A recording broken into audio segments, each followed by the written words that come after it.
Hello, everyone. Thanks for joining us for our Groong Weekend Review. We are glad you are here with us. You can support us through our Patreon and Buy Me a Coffee pages. Of course, you can go to patreon.com/Groong or buymeacoffee.com/Groong, or you can go to our podcast.groong.org/donate page and either give once or become a sustaining member. Otherwise, you can morally support us by commenting on our videos on YouTube and Substack, retweeting us, liking and sharing our videos, and that would really help us. Okay, well, today we are talking with former diplomat and Ambassador Dziunik Aghajanian. Hello, Ambassador. Welcome to our show. Good evening. Thank you. Very happy to have you. Me too. This is the first time in this new year, huh? Yes, it is, in 2025. It is. I guess it's a little too late in February to wish a Happy New Year, but we wish you a Happy New Year. Still, we can. I mean, we just finished with the Chinese New Year, so it's still in progress. That's right. Although it's been only, we're in February still, it feels like a really long time since we've talked because the world is rapidly changing and developments are continuing at a fast pace. For instance, this past week was a momentous one because there were huge steps by the Trump administration to shuffle essentially the geopolitical chessboard and the relations with Russia. A lot of things transpired. So, for instance, Hegseth made a scathing speech in Brussels where he admitted two main things. He said that Ukraine cannot be a NATO member, and he also said that Ukraine cannot go back to its 2014 borders in any realistic negotiation, which was a huge, I think, concession to Russian demands. Then J.D. Vance went to the Munich Security Conference and he gave a scathing speech. He lambasted Europe for lying to and canceling people, for canceling elections.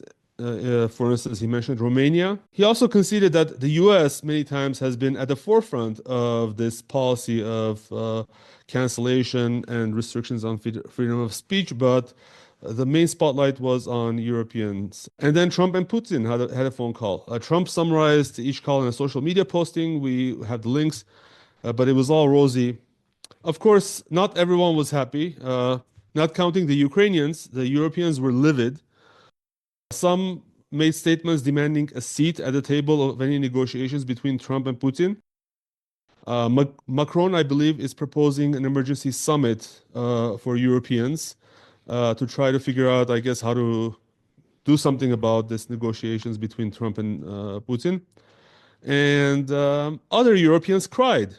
I mean, Christoph Heusgen, who is the chairman of the Munich Security Conference, during his speech broke down into tears when he was addressing the U.S. position and lack of subscription to European values by the current U.S. administration. And then many other things happened. Lavrov had a phone call with Rubio. It seems like preparations are continuing towards the potential summit between Trump and Putin in Saudi Arabia later this month. But at the same time, I should say there were a few warning signs because at the Munich Security Conference, Kellogg was asked, what will Russia be forced to concede in these negotiations? And he said that they should try to split Russia away from China, North Korea, and Iran. And also Viktor Orban basically admitted what Europeans did, essentially. He said that Europeans made a mistake that will set the tone for the next 100 years and that Russia will never come back to the West. To start things off, Dziunik, are these transactional steps on the part of Trump? Or is he re-envisioning U.S. foreign policy to take into consideration Russian concerns genuinely about its own security? Well, maybe I'm wrong, but my understanding is that Trump is trying to work out a scheme according to which he will be able to come up with some kind of I would call it a ceasefire agreement that will temporarily halt. And I'm saying temporarily because we know well that no American administration is consistent with its previous administration's policies, and we can see changes within no time with no regret or even closing down certain agreements, certain memberships in different organizations in just by signing a petition or signing a declaration. So in this case, I think it's a well thought policy of trying to work out some kind of a good relations with Russia, and according to their understanding, that will bring them to a point when they will be able to distance Russia from China and Iran and slow down the formation of a multipolar world that will be dictating actually the new rules in the world. And they are basing it on the previous experience that they had with Russia, especially after the dissolution of the Soviet Union, in which they were playing this good guy, a friend, but in actuality, as Professor Sachs has talked about on multiple occasions, they were actually doing everything to weaken Russia and to weaken the post-Soviet countries in order to control them and to control their resources, actually to get hold of those resources. And we see the same handwriting in Ukraine now, where Ukraine is being forced to actually hand out its mineral resources to the US, whereas the US was in the front line of creating this whole havoc and this whole war situation with the ambiguous understanding that they are strong enough to bring that dissolution or deconstruction of Russia and then keep the control and hegemonic positions in the world. But it didn't work out the way they were hoping it would. And Europe was channeled and marched to the same positions as the US administration was leading. And we have seen this for the last 20 years.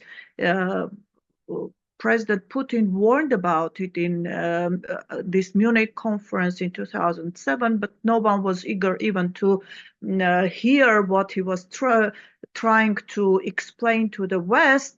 Moreover, they were just laughing at his word and saying, "You are just a gas station that nobody will take you or your concerns into account." And we saw the policy following this approach by expanding NATO to towards the borders of Russia, and then building different kind of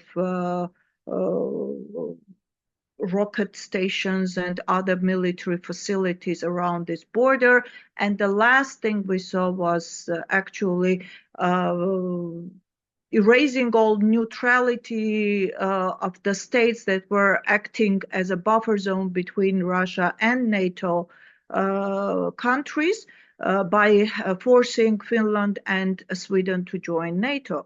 So we saw this kind of steps, and everybody knows well that Trump has come with a position of gaining grasp of the falling hegemonic situation, trying to slow down the process and bring back the strong power of dollar in the world. And the only way to do it is just to gain some time by playing these good intentions for peace, etc. But we see a totally different approach in Middle East, which is actually revealing the main intentions of the US current administration, which is to keep on working against Iran.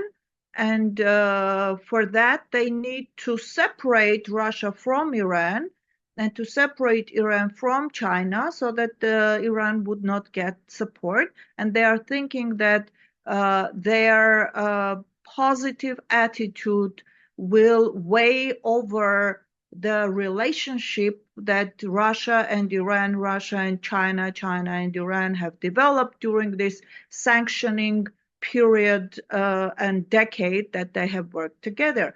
I don't think that's going to work now, but whatever Trump administration is doing now, and they are opening up Pandora's box by revealing all the secrets and the methods that the previous administrations worked on in different countries, which are actually working towards strengthening the multipolar world, because most of the countries that were questioning the approaches that they were hearing from the West and started not to trust these trumpeting the human rights, democracy values that were being forced upon them from the West. Now they see what the actual purpose was and how it was worked out.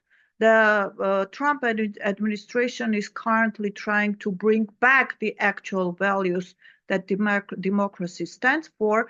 But I think the mentality that they have nurtured for the last 30 years among the political leadership of all the Western countries and some of the developing countries that got education in the West will not allow these processes to go very quickly and revert back to normal understanding of what democracy is, what freedom of speech is, what freedom of action is, what actually political parties stand for, etc., etc. And we can go on with all these issues that have actually been ruined and all the mistrust I can speak about the population in Armenia towards the European institution, towards international institutions, simply because this forced hegemonic power was used to dictate political decisions, even court decisions, which we saw in the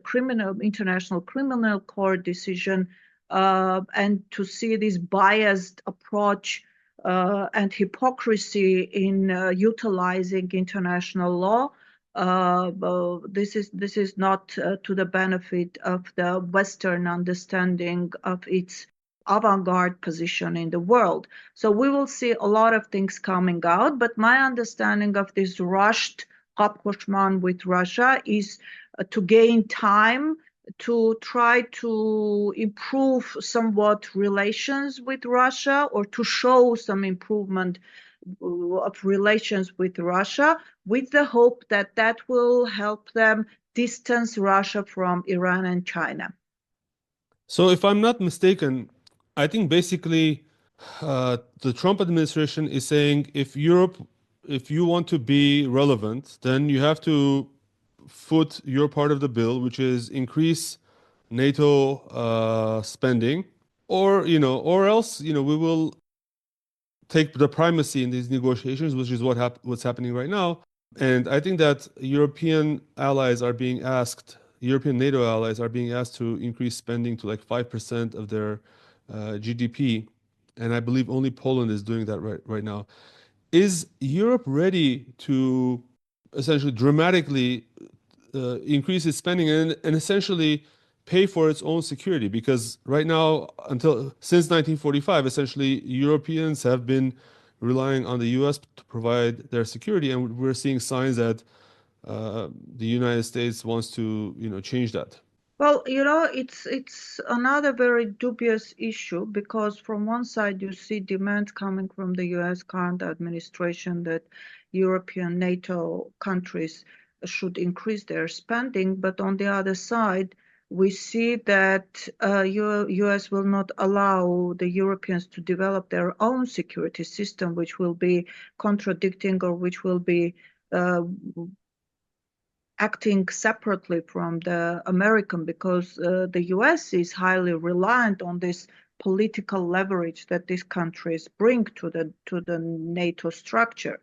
Moreover, during this Ukraine war, we have seen that upon demands from the US side, most of the military resources have actually been spent on Ukraine, and the countries have put orders to US to replenish armaments and weaponry. And in this way, you see that US is demanding more expenditure from the budget to buy weaponry from its own military industrial sector. So it's like US is telling you have to increase your budgetary allocations to fill my own budget or to finance my economy through different kind of contracts that will be coming, because NATO is right now almost totally reliant on US production. because the German production is no longer there. They blew up the gas pipeline, so Germany cannot produce, and whatever they produce is extremely expensive, so it's not viable. So the whole production is moving to the US. So it's kind of a US is saying you have to bring up your budgetary expenditure to buy weaponry from me, and that means financing my military industrial sector. I don't think that's going to work, but the European countries are in a very between the hard rock and the hammer in a way, because they don't know where to go. They have followed the US leadership and done everything they have been told, even against their own population's will and agreement.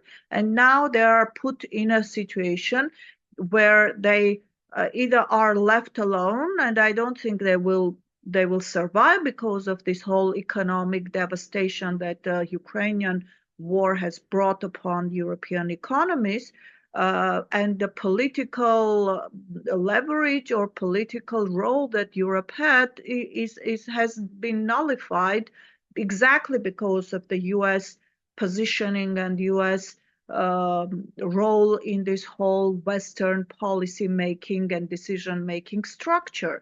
So I think Europe is in very bad shape now.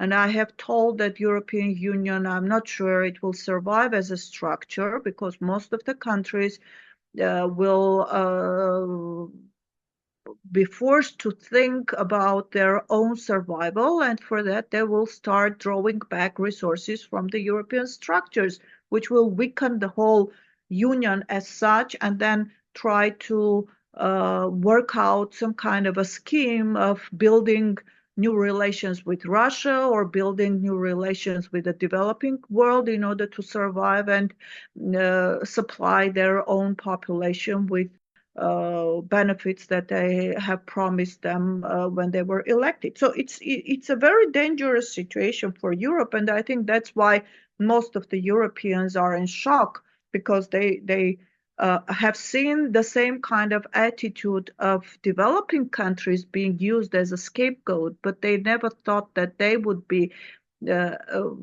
put in a position of a scapegoat for the US for the sake of American hegemonic survival. You know, seeing elections in Moldova being falsified or being sort of manipulated, seeing Romanian elections being canceled, I just don't know what other values the Europeans have left to talk of. But these things are not new. These things are not new. They keep talking about European values. Yeah. We have seen this. The first instance, I think it was in 2010, if I'm not mistaken, in the Austrian elections. You remember the far-right candidate won, and I don't remember the name, but I remember that actually the European institutions and countries boycotted the elected leader and forced him to resign, and they had new elections. So this was like forcing their own opinion upon people's opinion, which is not democracy. Yeah. Well, and the same thing happened in Romania. Romania was expected to happen because Romania is part of the scheme of working against Russia, and they couldn't afford having a pro-Russian candidate come to power and ruin their plans. But in 2010, you saw all the signs of all these non-democratic behavioral patterns already being developed in the European institutions, and nobody spoke against it. And those who dared to raise their voice were immediately silenced.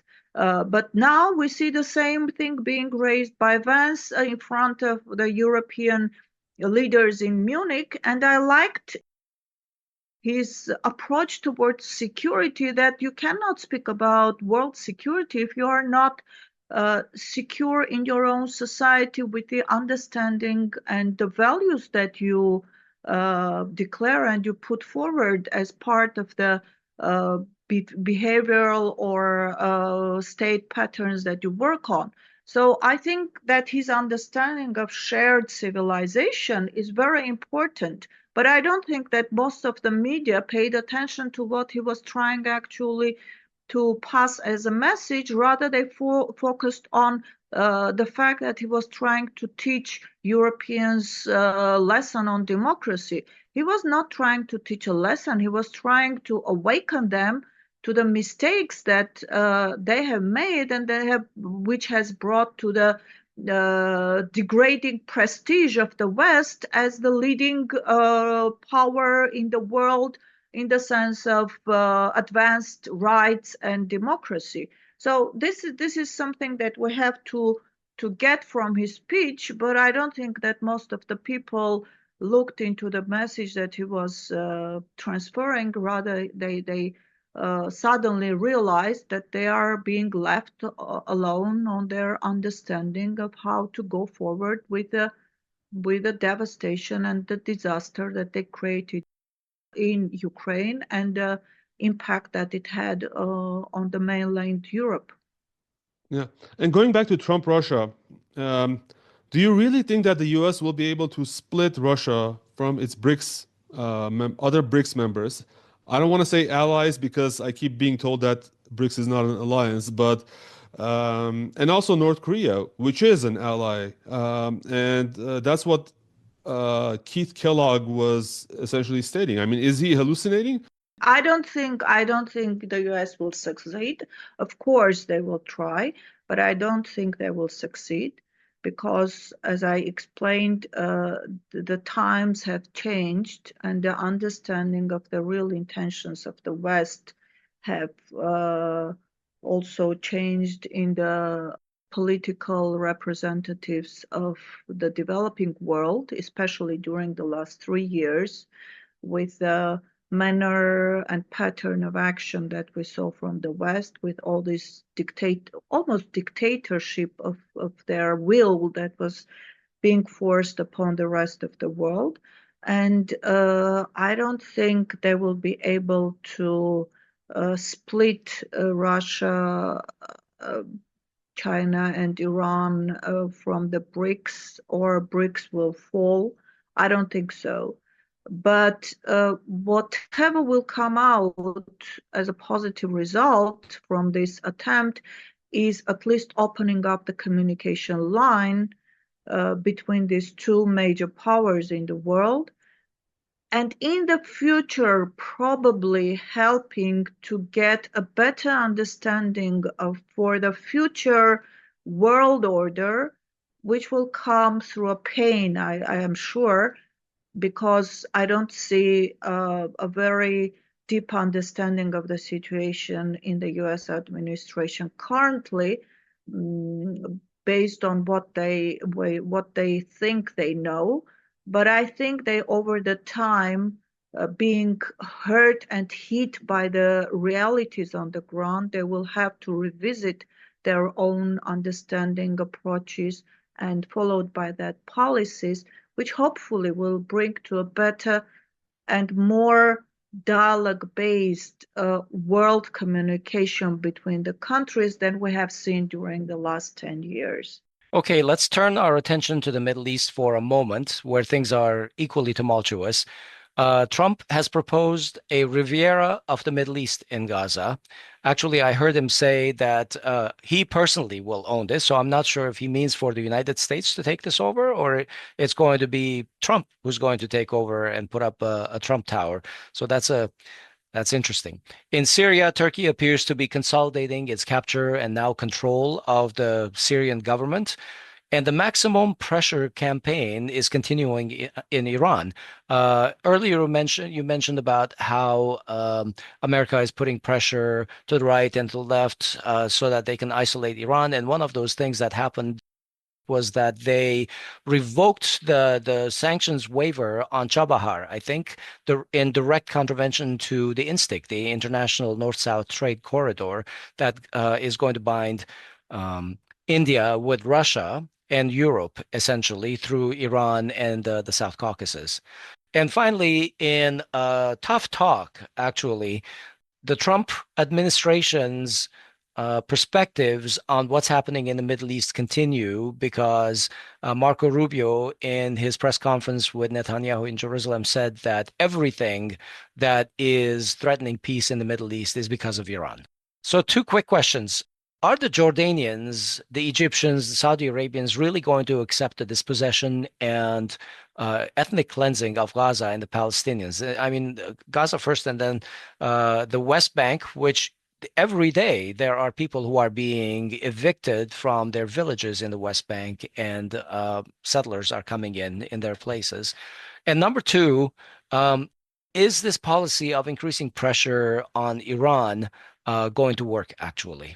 On Palestinian issue, I think the U.S. administration is working with the Israeli government to actually, as you mentioned, cleanse all the Palestinian inhabited areas and pass it on to Israel and make Israel the strongest country in the region.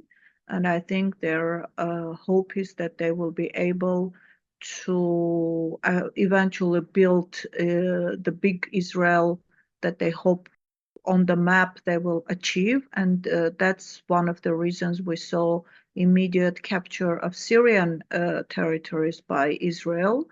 So I think their policy will continue and they will not give any regard to any human rights violations, etc. That's on one side. On the second, that's my understanding. The U.S. will try to keep the Kurdish issue alive, and that's because they hope by having the Kurdish factor there, they will have some control over the Arab countries on one side and Turkey on the other side. So it will be like an ulcer in the region under the control of the Americans that they will utilize whenever and whatever they want to achieve in that region. It's very sad that the Kurdish issue is being manipulated in such a way, but I think that's what they are trying to do. And that will bring to destabilization in Iraq, which I think, according to the recent news, is something that is in the pipeline. And that goes along with the anti-Iranian plans because they're trying to weaken all countries that were aligning with Iran and supporting Iran in its the actions with Hezbollah and supporting Palestinians. So we will see these developments against Iran going very fast as we see the U.S. approach rapprochement with Russia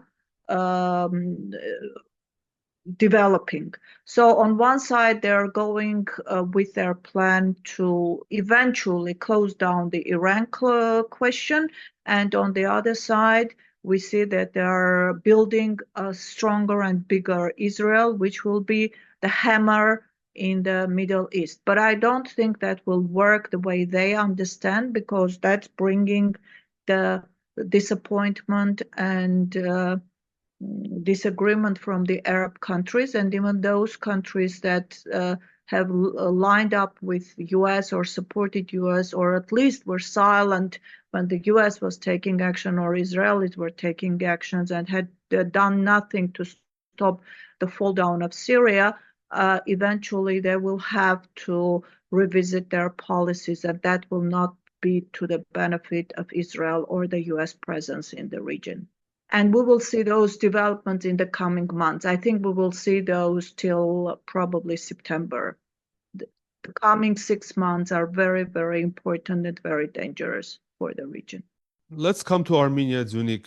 Pashinyan has for years denied that in May 2019 he had received a new version of the peace plan proposal from the OSCE Minsk group co-chairs.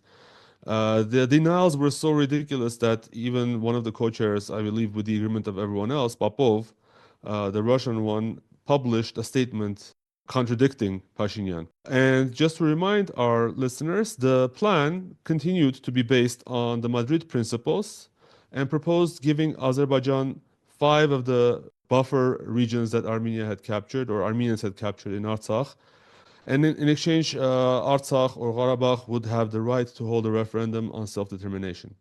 So finally, the reason we bring this up again is because finally last week, Pashinyan stopped lying and admitted that he had received some proposals in 2019. Well, actually, he sort of stopped lying because he continued to lie and said that he claimed that since this proposal in the text had the word President of Armenia and not Prime Minister of Armenia, then he really didn't receive anything. So he was true in saying that he didn't receive anything. Can you tell us why this issue is being brought up now?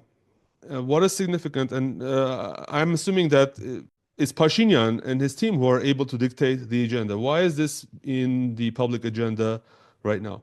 I think they are preparing for the next stage of concessions, and for that they are trying to work out again the popular approach according to which the previous presidents or the administrations of Armenia have agreed to having Artsakh under Azerbaijani rule, and he did actually nothing, but that's what happened during the war.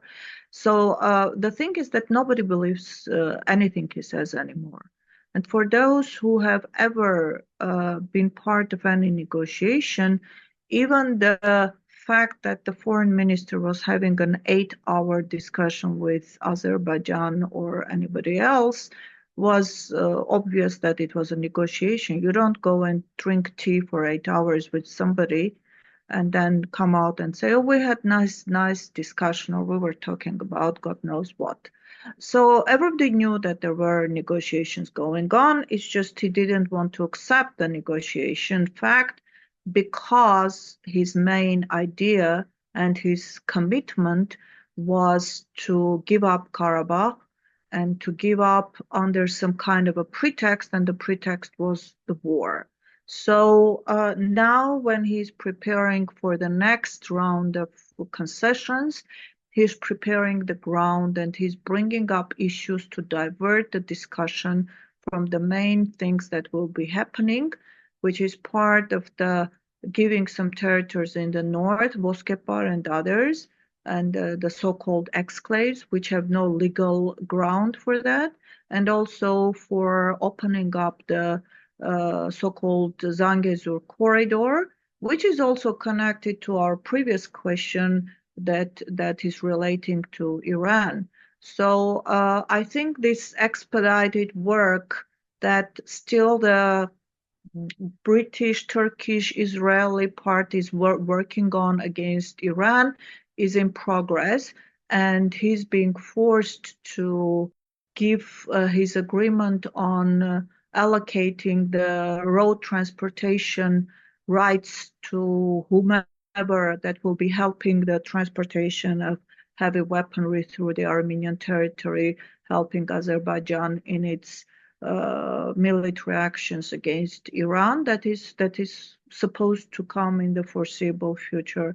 So I think this is the whole thing that is being worked out, but there is one big question. He's not sure of the current US administration's policy and position, whether they are still very pushy about that, or they will be revisiting the issue given their attempt to improve relations with Russia, and everybody knows that any action in Armenia against Iran or against Russia will not be beneficial to those hard achieved attempts that will be hopefully bringing to some results in the coming months.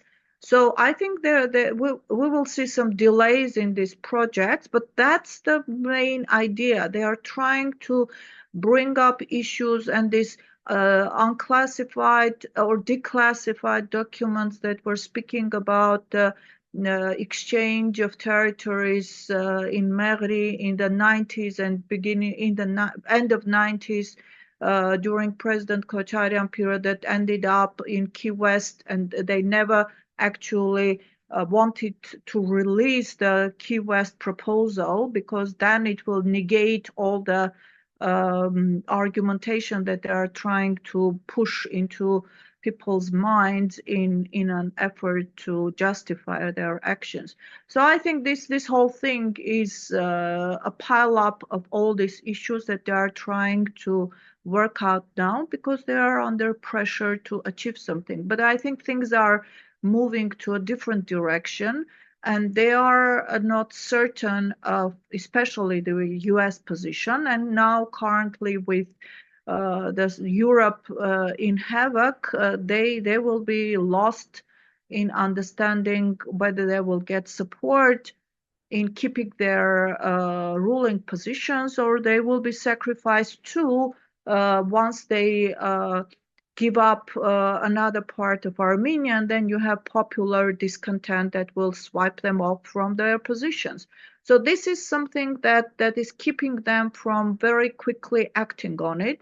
But it's a very dangerous time because we will see from one side this anti-Iranian efforts being worked out, and there Armenia is part of those project of helping Azerbaijan in military actions. And on the other side, we see US-Russia rapprochement, and there they will be very reluctant to bring about a thorn in this kind of discussion. So this is a very interesting period, but I think in the coming 2-3 weeks, we will have a better understanding of whether these plans are going forward according to the previous understandings or they are being changed, and that will gain us some time and keep us away from any kind of military developments in our region. Yeah. Various State Department officials have said basically the US support for the so-called Zangezur Corridor is directly meant to alienate Russia and restrain Russia and Iran. So definitely, as you say, if the situation with Russia changes, that may be one of the places I think where an easy place to get some kind of positive development, which will bring more positive attitude towards achieving other agreements in other areas. But we will wait. We will have to wait and see because it's a very complicated puzzle, and I don't think that the Trump administration is very sincere in its pronouncements. Right. Or in its intentions. They are not going to reveal everything. We know what Russia stands for, and they have been very vocal about that. Even in December 2021, they articulated their position, and I don't think they have anywhere to go from those positions because it's a security matter for them. But we will, as I said, we will have to wait. Things are developing very fast. In the coming 2-3 weeks, we will have better understanding whether we will see push for military action against Iran. And that will also depend on the developments in Iraq. If they are successive, if they succeed in Iraq the same way as they succeeded in Syria, then we will see very fast developments against Iran. If they don't succeed in Iraq, then that will hold the whole plan, and that will gain us some time and hopefully some better understanding and other approaches being developed for the region. Yeah, at the risk of beating a dead horse, I do have to ask this question: how critical was the OSCE Minsk group allowing sort of for the war to start? Because the reason I say this is because these proposals were happening in 2018, 2019. So the war in Ukraine had started in 2022. So at that time, there was still a significant consensus by the OSCE Minsk group co-chairs that this issue should be pushed forward. And in addition to all these like obvious admissions of lies, there was evidence that I believe Serge Sarkisyan released in a recording where Pashinyan in 2018 was talking to his party members and saying that he's going to pretend that he's insane and say crazy things in order to derail the discussion. So it seems like Pashinyan, almost as soon as he came in to power, he was intent on derailing those negotiations. So how critical was the OSCE Minsk group in keeping the war from starting, in your opinion? Well, Minsk group and negotiations within Minsk group were crucial in not allowing Azerbaijan to try to achieve its goals through military action. And the proposals that were put forward by the Minsk group did not show to Azerbaijan any chance of regaining control over Nagorno-Karabakh. But I think I might be wrong, and I think the future document will show this. But the way the Minsk group, especially certain members of the Minsk group, acted after the war and during the war and after the war showed that while keeping the Minsk group format going, they have been working out their own plans and supporting Azerbaijan with the hope of closing the issue. And that's why they were supportive of Pashinyan's efforts of actually destroying the negotiation format and giving reason to Azerbaijan to start war. Because if they did not intend to do that, they could have brought him to his mind and not allowed Azerbaijan to start the war. I think that was an agreed format, at least with the Western representatives within the Minsk group, that way they will, having Pashinyan in power, who had commitments to put Armenia under the Western umbrella, that by that they will be able to solve this conflict, and with the solution of the conflict, and have the whole region under the Western umbrella and have control of the South Caucasus, that would open the doors towards Central Asian countries and also work as an anti-Russian area and anti-Iran platform.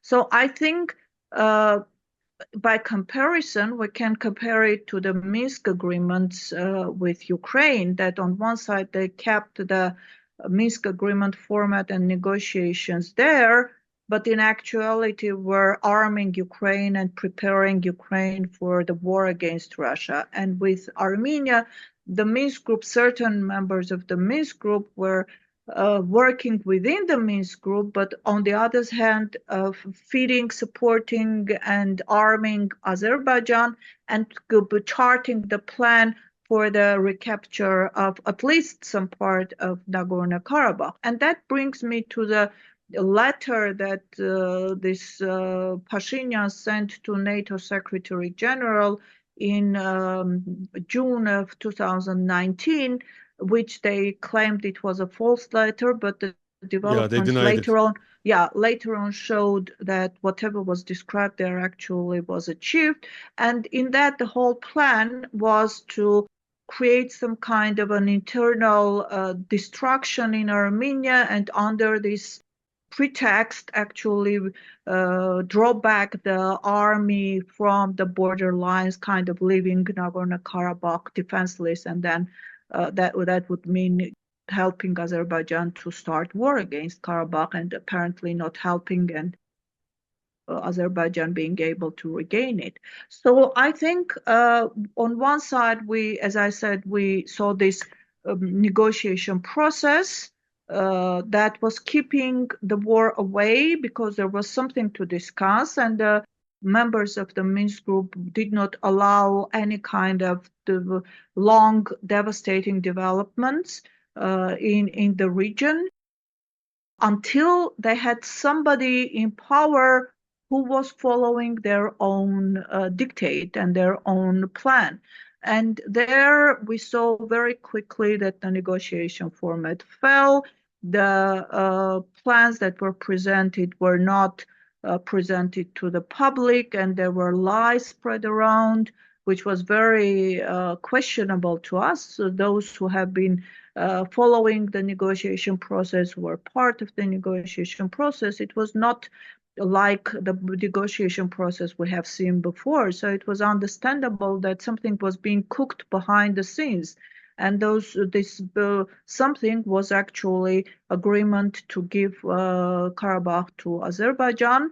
By that, get rid of this conflict and ease Azerbaijan's way towards first becoming part of this NATO-based structure and then starting military actions against Iran. So it is like a two-phase action for Azerbaijan. So one part has been fulfilled, not according to their timing, but it has been fulfilled with delays. And now they are working on achieving the second part.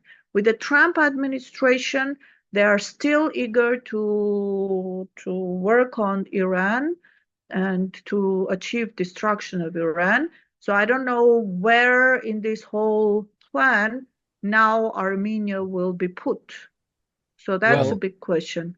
Can I talk a little bit about the third phase of this project, which is probably the southern province of Armenia?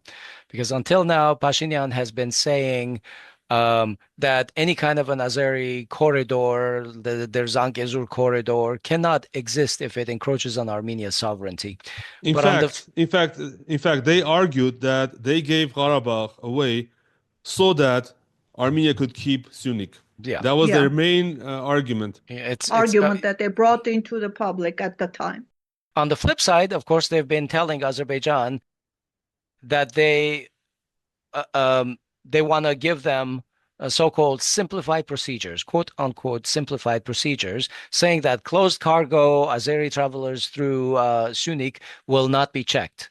Okay, well, if they're not going to be checked, what part of this is not extraterritorial at this point? Is this just basically giving them an extraterritorial corridor in everything except name? And in which case, why isn't Azerbaijan taking it and they're done? Well, that will not mean extraterritorial if they are not checked, but it still will be encroachment on our sovereignty. Mm-hmm. And Azerbaijan wants exactly extraterritorial road and rail connection with certain land or territory allocated as a buffer zone around it. So this is exactly what Azerbaijan wants, but nobody, I mean, if it was up to me, I wouldn't even discuss that because Azerbaijan has no right to demand anything from Armenia. Mm-hmm. If they want to have any connection, let them have a good connection with Iran or have a free connection through Armenia as any other country could go through Armenia. But the thing is that, as I have explained, I think in our discussion previously, that this person sitting currently in the chair of the prime minister has agreed to this long ago, before even coming to power.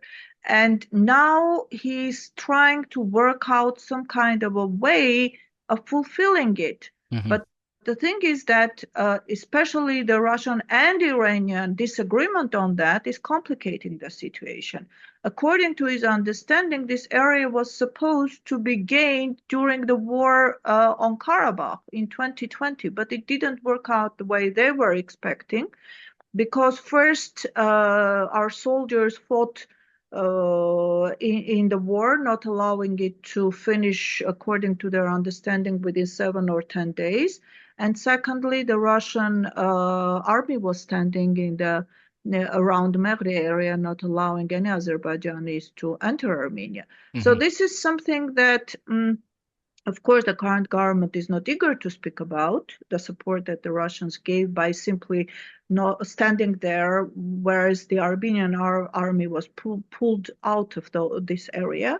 And the thing is that now they have to fulfill something. They have to give this kind of connection, and they are trying to present it to the public in a manner that won't bring any disagreement and will not result in any riots or in any disturbances in the country, because they understand fully that with Kirans we saw this demonstrations and the public disagreement flowing in the streets of Armenia. And with Dziunik, it's not going to be that easy, because you cannot explain it anymore. That's the reason that they are trying to work out the minds of the people by bringing up these declassified documents, trying to present it that this was discussed and agreed, and this is something that could have been discussed, etc., in the past or during Kocharyan time.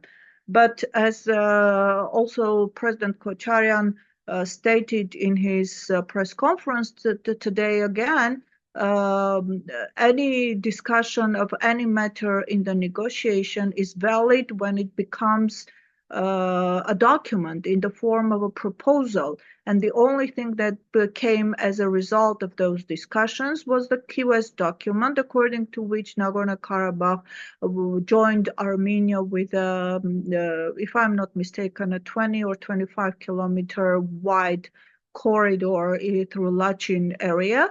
And there was only a road connection above the Armenian territory there that was not disrupting in any way the Armenian connection with Iran on the land, that was given to Azerbaijan, agreed upon to allow Azerbaijan to connect from its western part to Nakhichevan.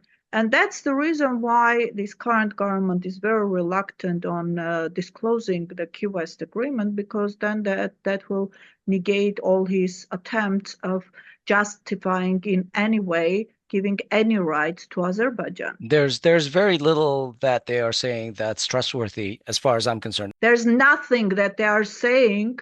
I know you're very technical about saying that this is not a corridor because that envisions some sort of a buffer zone and something written. But the thing is, when your parliament speaker is saying unhindered procedures, I mean simplified procedures or unhindered transit, that to me basically speaks corridor. And I'm not as technical as you are, but I'm worried about this. Of course, I'm worried about that too, and they are not disclosing any details on whether there will be tax collection, whether there will be any checkpoints, how these checkpoints will work. If it is done electronically, that's well, with unhindered transit. If they suddenly decide, there's some reason why they should hinder something, they should put it through customs or something like that. That Azerbaijan, as we know them, will take that as an excuse to say the contract has been abrogated, and therefore they're going to attack and they're going to take over. Sabotage is their handwriting. They will do that in no time. Even if it's not hindered, they will pretend that it's been hindered, because we're seeing that. Even then, nobody in this current Armenian government expresses in any detail what their understanding of this unhindered is. And they are doing it on purpose so that because the same way they promised peace to people, leaving it to people to imagine what peace will be or security will be, and on the other side they actually killed all the understanding of any security and safety in the country by their actions. The same is with their any promise that they come up with, and nowadays nobody believes any word they are saying, and that's another reason why they are bringing up certain issues so that the public will be diverted, the public attention will be diverted, they will be distracted by other issues like the transportation cost or the different kind of charges that they have increased, so people will be busy with their everyday issues and not pay attention to as I said, to the next concession that they are preparing. That's very dangerous, but I think everybody has understood the scheme that they have been working on, and nobody believes, as I said, any word that comes out from the mouths of these people. Nobody believes that they are honest in whatever they are saying, and everybody thinks that they are lying and trying to simply cheat people to get some, if not agreement, but the silence on whatever they will be doing. On the flip side, Azerbaijan has done a lot to degrade its relationship with Russia. Their maximalist positions, have led Aliyev to some rather egregious demands or something about that Azal flight crash that crashed in Akto. And I think that's really pissed off Moscow, because Moscow has suddenly started tightening immigration controls on Azerbaijanis, following these diplomatic tensions. in my view, Aliyev was trying to negotiate something. He was just basically demanding or forcing Putin into some concessions. My fear is that those concessions have to do with this whole corridor business. What's your view on this? Why is that relationship being degraded because of this? Just to add, we spoke last week to Fyodor Lukyanov from the Valdai Club, episode 414, if you want to listen to that, who also said that the Azerbaijani tensions against Russia are not solely related to that flight. So again, what are Aliyev's motivations? Why is he throwing a tantrum right now? Well, the flight is a pretext, and my understanding is more it is related to this coming anti-Iranian action rather than anything else. So they have to, the same way we saw the uh, closure of the Azeri embassy in Iran after this non-understandable attack on the embassy and the killing of the security guard.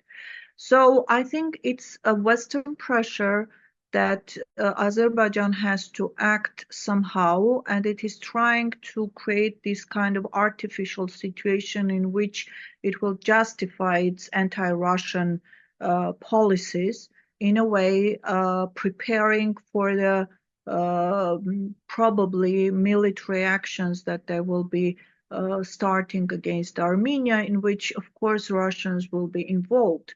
So this is very, very interesting development how they are thinking, but I think this comes mainly from the Western pressure, and probably there were promises of some sanctions and against Aliyev himself and his financial resources, and he decided to make use of the situation. And there are many questions about this flight and the disaster that occurred. From the information of the black boxes coming out, not everything is so clear, and there are many, many questions that need to be answered on whether there were some kind of intentional situation created and what Like was a the false act. flag operation? Or maybe like a sabotage? Anything, it was probably a sabotage or a terrorist act, or the same as we saw with the Malaysian airline flight, remember, about Yeah. Ukraine. So it's very probable that this whole situation was created, and exactly at that same time Grozny was being attacked by the Ukrainian The drones. drones. Yeah. So these coincidences are too many that the Russian flight controllers suggested two different airports for the plane to be landed, and they rejected. I don't know how reliable this is, but information came out that this plane came back to Azerbaijan and then flew to Aktau. So there are many, many questions that need to be answered. If it flew back to Azerbaijan, why it was not did not land in Azerbaijan, but continued the flight to Aktau? What was the reason for that? I can guess, but I think this is a situation that is being manipulated for the sake of getting some anti-Russian situation in the country that will help probably release some tension that is coming from the West, or enforcing Azerbaijani leadership to act eventually according to their commitments. Okay, we are running out of time, but I think we should cover this. We'll probably cover it in more detail next week. But today, after staying silent for 3 years, former President Robert Kocharyan, the leader of the largest parliamentary opposition alliance, Hayastan Dashing, held a 4-hour press conference. And a lot of things were covered, and we can't do justice to that. But at a high level, what are your impressions of this press conference, and just in general about the internal political situation in Armenia? And what was the reason for having this press conference today? Well, last time he had the conference was in 2022, and we were facing the developments with regard to Nagorno-Karabakh. So the risk was very high, and his conference was actually trying to warn the people of the upcoming things and try to get the understanding that popular resistance would stop these developments, which unfortunately did not succeed then. Now we're facing another situation, as you rightfully mentioned, with regard to the northern parts of Armenia, borderline with Georgia, and also the southern part with regard to Mehri. So I think the situation is again becoming tense. So he was trying to again open up the minds and eyes of our people, cover some issues that have been being manipulated during the last 2-3 years, and probably prepare the people for the resistance in a way, because that's the only way we can stop these developments. But we will have to wait and see whether the people in its majority were open enough to listen and understand what he was trying to pass on to them by both the truth being uttered and also the messages being transferred to them. But it was very helpful. I think people were expecting something like this, and it's good it came at this time, especially when we are seeing this new development with the US-Russia rapprochement. So it's giving some hope that we will be able to get out of this situation. But for that, we have to unite and work together. Ambassador, did you have expectations from this, and did you hear them? You know, I didn't have big expectations because I knew most of the questions that will be asked to him, and probably more or less an understanding of what the answers would be. And I was happy that he was persistent in his approaches and persistent in being unrelentless in his fight for Armenia and for our homeland. So that was the positive thing that I got from the conference.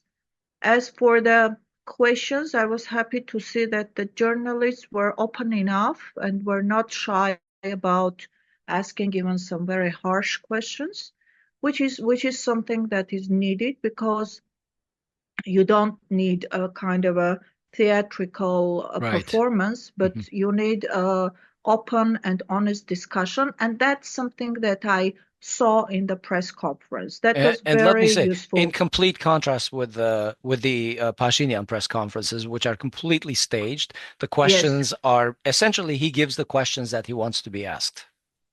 No, he answers the questions that he wants to be asked. He gives the questions to the reporters or and whoever. Those questions that are very tense and acute, but that worry the most of the population, he just works around them and gives no answer and manipulates with the answers. That's not what we see, and that's usually the case with I think our former presidents, that they are very straight on their principles and understanding of the situation. And I was happy that the journalists, as I said, were not shy of asking difficult questions. And he was honest in giving very open and very kind of complete answers to those questions. That was something that was very nice to see in his conference. Do you think this is some kind of a soft launch for the 2026 parliamentary elections, where maybe Hayastan Dashing will decide to participate? I don't think it's a soft launch, because I don't think that he ever said that I will not participate in the political processes. He actually confirmed it during this press conference that Hayastan Dashing in one form or another will participate in the either the coming elections or the extraordinary if they are put there. So that was not, I think, the main idea. But the main idea was to bring up the warning, not allow the current government to manipulate the people with this EU law or any kind of stupid promises of rosy future, which is not coming to be true, and meantime giving up new territories to our enemies. So I think the main message there was for the warning, and that this is not the time to actually concede to anything, but rather draw the time to see what is happening and not get out of the relationship that is currently being perceived in the world as one of the strongest and the most developing one, which is the Russia, BRICS, the Eurasian Economic Union, etc. So I think that was the main purpose of this conference: warning, warning, and warning. As for the elections, I don't think any person in its mind would have ever thought that he will allow this current leadership to go into elections without being challenged. Okay, let's leave it there for today then. It's time to ask both of you if you have thoughts you would like to share with our audience. Who wants to go first, since I pick every week? Hovik. Hovik, go ahead. Hovik. All right. Well, I realized that in 2 months, it will be 7 years since Nikol Pashinyan has taken power in Armenia. And already, Pashinyan has served more time in office than the first president of Armenia, Levon Ter-Petrosyan. And some of the events that happened this week, for instance, all those fake released like Mehri, not fake, but the way that it's being manipulated. I feel like I'm living in 1984, where there's this slogan: who controls the past controls the future, who controls the present controls the past. So we're seeing a lot of that in terms of the revisionism around Mehri, that it was always not ours. Kocharyan had negotiated away. It just today's press conference reminded me that there are politicians, there are leaders in Armenia. Mr. Kocharyan is just one of them that act like leaders, that act like statesmen, and have actually sound policies when you hear them regarding the future of our country. And I just hope that this 7 years doesn't turn into anything more. I think that's all I can say. Ambassador, your thoughts? Well, in a way, continuing what you said, this week I became more of a believer in the endurance of our people, and the way we endured all the hardships in the 90s and won the war against all odds. I am sure we will overcome this situation as well, though it is worse than then, because then we didn't have traitors as leaders in our country. But I'm sure that this is also something that is challenging our wisdom, but we will come out of this situation stronger and more believer in our abilities and in our internal capacity to build a very safe, secure country for ourselves than we ever imagined. Though in my different speeches as an ambassador, I've always mentioned that unlike the rest of the post-Soviet countries, Armenia's starting point was the worst and the lowest because of the devastating earthquake, because of the total blockade, because of the ruins of 1/3 of the country, because of the whole economic industrial sector being shut down, because of the more than 500,000 refugees and another 200,000 displaced persons in the country. In very short period of time during Kocharyan presidency, we managed to reach the middle income countries, and that showed the internal strength of our people and very creative ways of approaching to difficulties and to challenges that we're facing. I think that we will again show something extraordinary, but for that we have to realize and believe in our strength, in our endurance, and in our capacity as people, both in Armenia and abroad. And I think this united effort will be the leading power for us to stand up again, keep our country, and gain back our losses. All right. Thank you for your thoughts. We're going to leave it there for today. Thank you, Ambassador, for joining us. Thank you, and goodbye. Thank you, Ambassador. That was our Week in Review, recorded on February 17, 2025. We've been talking with Ms. Dziunik Aghajanian, who has served Armenia through the ranks of the Ministry of Foreign Affairs, most recently as a diplomat and Armenian ambassador to countries such as the Netherlands, Malaysia, and Indonesia.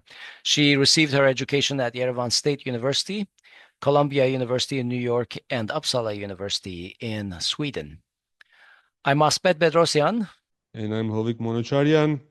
Please like, comment, share, subscribe, and otherwise support our podcast. We rely on you to help increase our reach. And if you feel extra generous, go to podcasts.groong.org/donate to find out how you can contribute financially to our podcast. All donations will be very appreciated, and thanks from the bottom of our hearts for those who have already donated. Thank you. Talk to you next week. Bye-bye.